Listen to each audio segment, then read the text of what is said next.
Hello guys, అస్సలం అయికం, నమస్తే, వెల్కమ్ టు మాహిరా క్రియేటివ్స్. ఈరోజు స్వీట్ చేస్తున్నాను, సగ్గు బియ్యంతో పాయసం. సో ఎలా ఉంటుందనేది మీరు ట్రై చేసి చూసి చెప్పండి. ఫుల్ వీడియో చూడండి, అప్పుడే అర్థమవుతుంది. చూడండి ఎంత టేస్టీగా ఉందంటే పిల్లలకి ఇచ్చే హెల్త్కి కూడా చాలా మంచిది. చాలా టేస్టీగా వచ్చింది ఈసారి. ఫస్ట్ నేనైతే సగ్గు బియ్యాన్ని ఒక గంట ముందు నానబెట్టేస్తున్నాను. మనకు కావాల్సినన్ని వేసుకుందాము. చూడండి, ఫస్ట్ వాష్ చేసి తర్వాత నానబెట్టాను.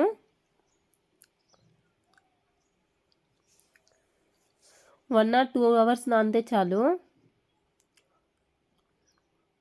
ఉడికించుకోవడానికి ఈజీ అవుతుంది మనకి. అది డైరెక్ట్గా బాయిల్ చేయడానికి పెడితే సరిగ్గా ఉడకదు. తర్వాత కద్దు, దీన్ని తెలుగులో ఏమంటారో నాకైతే అస్సలు తెలీదు. ఫస్ట్ దీన్ని పీల్ ఆఫ్ చేసుకోవాలి.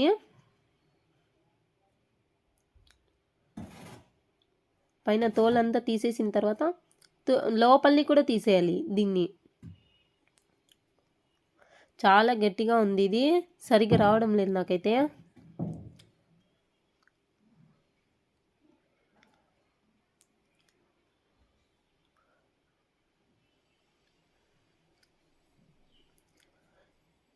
ఈ కద్దు తినడం వల్ల కూడా చాలా బెనిఫిట్స్ ఉన్నాయి. దీన్ని జ్యూస్ కూడా చేసుకొని తాగుతారు.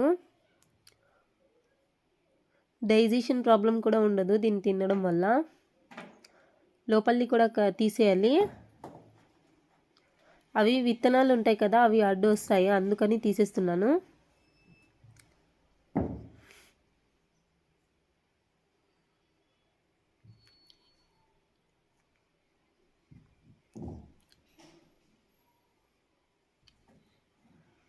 మొత్తం నీట్గా తీసేయాలి విత్తనాలు.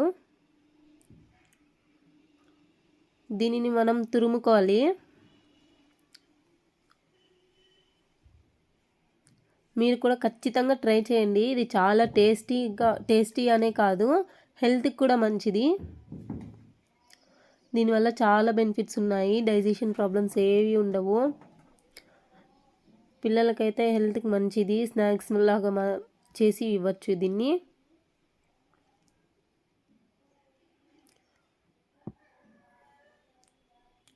ఇలా మంచిగా తురుముకొని పెట్టుకోవాలి.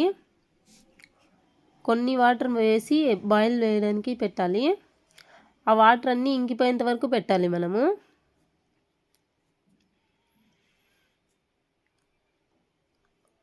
తర్వాత ఒక పక్క సగ్గు బియ్యాన్ని కూడా ఉడికించుకోవాలి.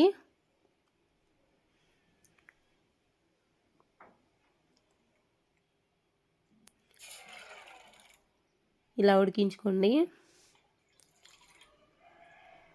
నీళ్ళు కొన్ని ఎక్కువైనా పోసి పెట్టండి, అది తొందరగా అది కింద అంటుకుపోతాయి, అందుకని. చూడండి ఇలా ఉడుకుతున్నాయి, ఇంకొంచెం ఉడికితే చాలు, సరిపోతుంది. కద్దు చూడండి,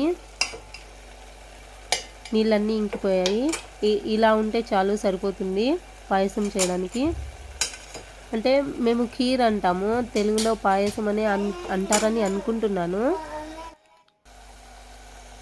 చూడండి, ఒక పక్క అది ఉడుకుతుంది. పాలు వేయాలి. నేనైతే అంగన్వాడీ పాలు వేసాను.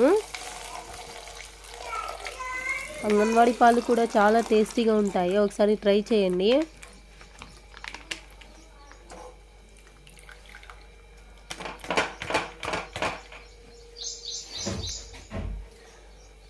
ఇందులో వాటర్ వేయకపోవడమే మంచిది, టేస్ట్ తగ్గుతుంది, అందుకని నేను వేయలేదు. చక్కెర ఒక 2-3 స్పూన్స్ వేస్తే చాలు, మనకి స్వీట్ ఎక్కువ అవసరం లేదు దీనికి. ఇవి కూడా ఇంకొంచెం ఉడకాలి, దీంట్లో వేసేస్తే అదే ఉడికిపోతాయి. చూడండి,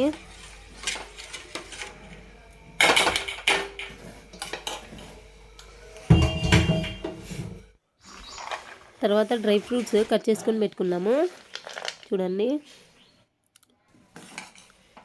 ఇది ఉడికిపోయింది. చూడండి, ఇంత ఉడికితే చాలు. పాలు ఒక పొంగు వచ్చాయి, సరిపోతుంది.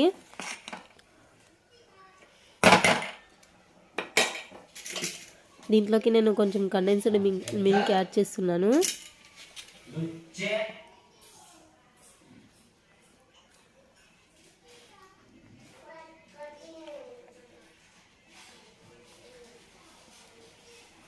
ఇలా కొంచెం యాడ్ చేసుకుంటే చాలు, టేస్ట్ వస్తుంది.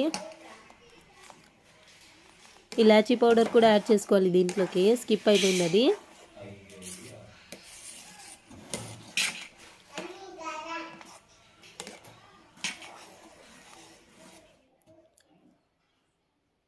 డ్రై ఫ్రూట్స్ రోస్ట్ చేసుకుంటున్నాను.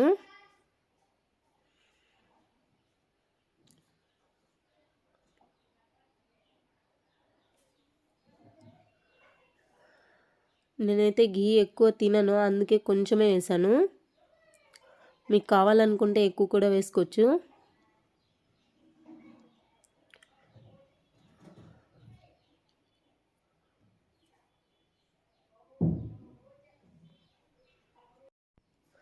స్లో ఫ్లేమ్లో ఉడికిస్తేనే వేయిస్తేనే బాగా రోస్ట్ అవుతాయి ఇవి. తినేటప్పుడు క్రంచీగా వస్తాయి. అంతే, దీంట్లో వేసేయడమే ఇంకా. చూడండి, చాలా టేస్టీగా సగ్గుబియ్యం అండ్ కద్దుతో చేసిన పాయసం ఇది. చాలా టేస్టీగా ఉంది. టేస్ట్ అనే కాదు, హెల్త్ బెనిఫిట్స్ కూడా దీనివల్ల చాలా ఉన్నాయి. చూడండి, వాటర్ బాల్స్ మాదిరి కనిపిస్తాయి చూడండి ఇవి వేస్తుంటే.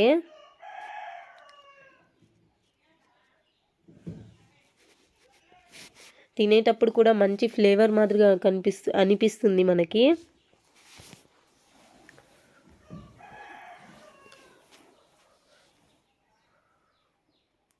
మనము కలర్ కూడా యాడ్ చేసుకోవచ్చు, కానీ నేను కలర్ యాడ్ చేయడం లేదు.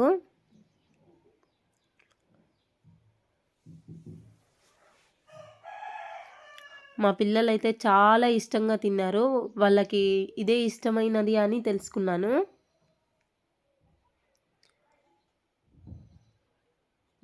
మీరు కూడా ఒకసారి ట్రై చేయండి, ఎలా ఉందనేది కామెంట్ చేయండి.